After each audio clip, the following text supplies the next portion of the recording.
नमस्कार, मैं हूँ पार्थ और आज मैं आपको लेकर के आया हूँ मुदुमलाई टाइगर रिजर्व में। जी हाँ, आप इस समय नीलगिरी की पहाड़ियों में हैं और नीलगिरी की पहाड़ियों में स्थित एक टाइगर रिजर्व है जिसे मुदुमलाई टाइगर रिजर्व के नाम से जानते हैं। आप इस पूरे नज़ारे को देख सकते हैं, ये मुदुमलाई टाइगर रिजर्व है। तो जानते हैं मुदुमलाई टाइगर रिजर्व के बारे में। 3 राज्यों कर्नाटक, केरल और तमिलनाडु के जंक्शन पर तमिलनाडु के नीलगिरी जिले में यह टाइगर रिजर्व स्थित है। इसके पश्चिम में वायनाड वन्यजीव अभयारण्य जो कि केरल में है, उत्तर में बांदीपुर टाइगर रिजर्व जो कि कर्नाटक में है, के साथ एक आम सीमा है जो बाघ और एशियाई हाथी जैसी प्रमुख प्रजातियों के लिए एक बड़े संरक्षण परिदृश्य का निर्माण करता है। मुदुमलाई बाघ अभयारण्य उन 14 भारतीय बाघ अभयारण्यों में से एक है जिन्हें लक्षित प्रजातियों के प्रभावी प्रबंधन के लिए संरक्षण आश्वासन बाघ मानक का दर्जा दिया गया है।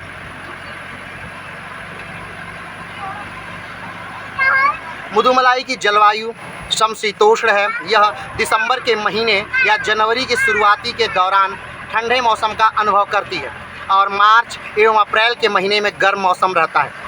महत्वपूर्ण वनस्पति और जीव, इसमें लंबी घास उगती है जिसे आमतौर पर एलिफेंट ग्रास कहा जाता है। साथ ही विशाल किस्म के बांस, सागवान, शीशम आदि मूल्यवान लकड़ियों की प्रजातियां पाई जाती हैं। इसमें स्थानीय वनस्पतियों की कई प्रजातियां हैं। इन प्राकृतिक आवासों में विभिन्न प्रकार के जानवर रहते हैं जिनमें बाघ, हाथी, भारतीय गौर, पैंथर, सांभर, चित्तीदार हिरण, भौंकने वाला हिरण, माउस, हिरण, लंगूर, मालाबार विशालकाय गिलहरी, जंगली कुत्ता, नेवला, जंगली बिल्ली, लकड़बग्घा शामिल है। इस रिजर्व में पक्षियों की 260 से अधिक प्रजातियां पाई जाती हैं। भारत में पाई जाने वाली पक्षियों की 8% प्रजातियां मुदुमलाई में हैं।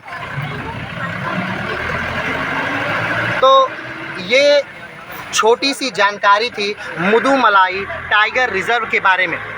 लेकिन अगर हम ये बात करें कि मुदुमलाई टाइगर रिजर्व चुप है कहाँ और यहाँ पहुँचा कैसे जा सकता है, तो यहाँ पहुँचने के लिए सबसे पहले आपको ऊटी आना होगा और ऊटी आने के लिए आपको कई साधन हैं जहाँ से आप ऊटी आ सकते हैं।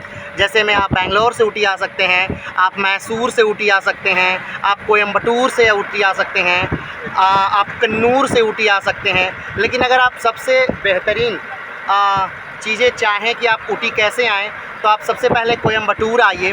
कोयम्बटूर से 80 किलोमीटर की दूरी पर कन्नूर है, आप कन्नूर आ जाइए। कन्नूर में आपको मिलेगा हिमालय रेलवे। तो हिमालय रेलवे पे बैठकर, जो कि वर्ल्ड हेरिटेज साइट भी है, बैठकर 19 किलोमीटर की दूरी तय करते हुए 1 घंटे 15 मिनट में आप पहुंच जाते हैं सीधे ऊटी। और ऊटी से लगभग 60 किलोमीटर की दूरी पर ये शुरू हो जाता है मुदुमलाई टाइगर रिजर्व। चूँकि मुदुमलाई टाइगर रिजर्व जो है वो मुदुमलाई नेशनल पार्क का ही एक हिस्सा है। पहले मुदुमलाई नेशनल पार्क जो था वो मैसूर राज्य के अंतर्गत आता था। फिर धीरे धीरे अंग्रेज़ों के समय में ये अंग्रेज़ों के खेलने का, बाघों के शिकार करने का एक सबसे प्रिय स्थान बन गया। लेकिन फिर धीरे धीरे सरकार ने इस पर ध्यान दिया और मुदुमलाई एक नेशनल पार्क के रूप में उभरा। मुदुमलाई नेशनल पार्क को फिर तोड़ करके उसी में से मुदुमलाई टाइगर रिजर्व का निर्माण किया गया। तो मुदुमलाई टाइगर रिजर्व का ये छोटा सा इतिहास है। अगर हम मुदुमलाई टाइगर रिज़र्व के बारे में और अगर जानें, तो मुदुमलाई टाइगर रिज़र्व जो है और या फिर मुदुमलाई नेशनल पार्क जो है वो 3 राज्यों में फैला हुआ है। एक कर्नाटक, दूसरा केरल और तीसरा तमिलनाडु। लेकिन ऐसा नहीं है कि ये यहाँ का इकलौता नेशनल पार्क है। जी हाँ, यहाँ पे आसपास बहुत सारे नेशनल पार्क हैं। जैसे में कि अगर देखा जाए तो कर्नाटक में बांदीपुर टाइगर रिज़र्व, अगर कर्नाटक में ही देखा जाए तो नागरहोल नेशनल पार्क, फिर अगर उसके जस्ट लगा हुआ देखा जाए केरल में तो वायनाड वन्यजीव अभयारण्य, और अगर देखा जाए मुदुमलाई नेशनल पार्क के नीचे तो मुदुमलाई टाइगर रिजर्व। तो तो ये लगभग इसके आसपास के पूरे एरिया हैं। राइट विंडो से फालतू आती है। तो मुदुमलाई नेशनल पार्क से जो ऊटी है उसकी दूरी लगभग 54 किलोमीटर है और मुदुमलाई नेशनल पार्क जो है वो पूरा 321 वर्ग किलोमीटर में फैला हुआ है। और मुदुमलाई नेशनल पार्क से एक नदी भी गुजरती है जिसका नाम है मोयार नदी। तो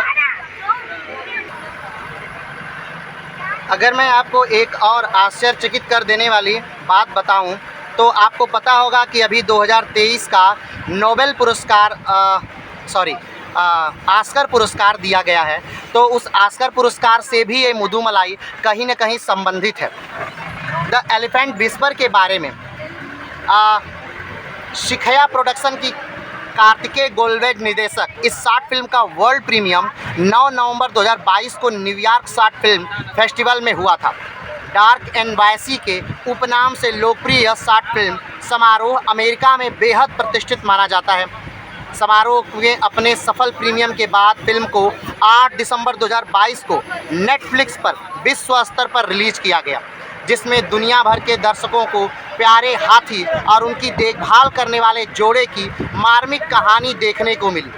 भारत में करुणा और समझ की आवश्यकता को पुरजोर तरीके से पेश करती ममर्षी कहानी अपनी भव्य फोटोग्राफी और शक्तिशाली संदेश के लिए दर्शकों और समीक्षकों द्वारा समान रूप से सराही गई। द एलिफेंट विस्पर में बोपन्न और बेली रघु और अम्मू नाम के 2 अनाथ हाथी के बच्चों की देखभाल करते हैं। मानव किशोर की तरह हाथी के दोनों बच्चे भी हठ के दौर से गुजरते हैं और सही बात सुनने से इनकार कर देते हैं क्योंकि वे यौवन के करीब आ रहे होते हैं। इंसानी बच्चों की तरह अगर उन्हें ऐसा करने की अनुमति दी जाती है तो ये लंबे समय के लिहाज से ठीक नहीं होगा। एक हाथी के बच्चे को प्यार और करुणा की आवश्यकता होती है, फिर भी एक जंगली झुंड में वयस्क हाथी किशोर हाथी के फटकारते हैं। कुछ समय बाद बोमन्ना और बेली से रघु को वन विभाग ले जाता है और एक अन्य देखभाल करने वाले को सुपुर्द कर देता है। इस जुदाई में बोमन्ना और बेली रघु को बहुत याद करते हैं, जिनसे साथ दुखी जाहिर करता है अमू। तमिलनाडु के कोडू नगर के क्षेत्र में कोयम्बटूर से लगभग 150 किलोमीटर नीलगिरी की पहाड़ियों के उत्तर पश्चिम में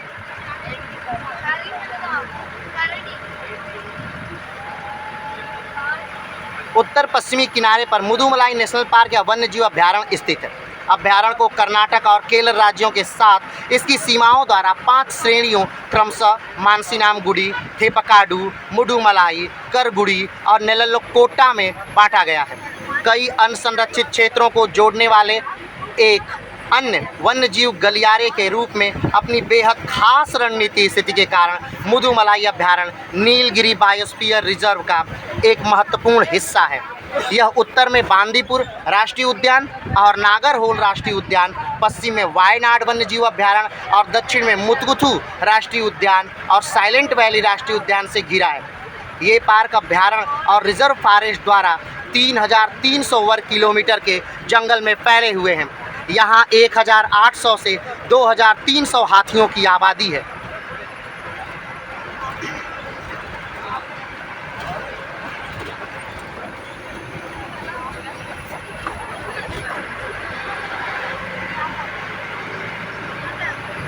हालांकि मुदुमलाई नेशनल पार्क पूरे साल खुला रहता है, लेकिन इसे अच्छी तरह से घूमने के लिए सबसे अच्छा समय मार्च से जून और फिर सितंबर से अक्टूबर है।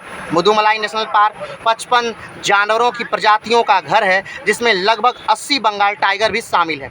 हिरण, गौर, भारतीय हाथी, बंगाल टाइगर, धारीदार लकड़बग्घा, सुनहरा सियार, बोनट मकाऊ, लेपर्ड कैट और जंगली बिल्ली उन चुनिंदा प्रजातियों में से हैं जिन्हें देखना यादगार अनुभव रहता है।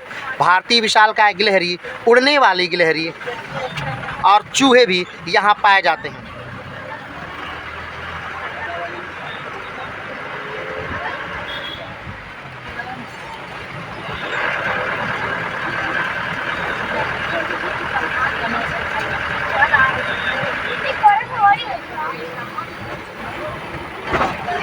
सरीसृपों में एशियाई पीठ, वाइपर, चश्माधारी कोबरा, अजगर, उड़ने वाले छिपकली, क्रेट और मॉनिटर छिपकली भी मुदुमलाई के जंगलों में बांस, सागौन, अरेडेसियाई, रोजवुड, चंदन, जकरंडा, आम, जामुन, इमली, बरगद, पीपल, दालचीनी, अदरक, जंगली चावल, काली मिर्च, हल्दी और प्लूमेरिया बहुतायत से उगते।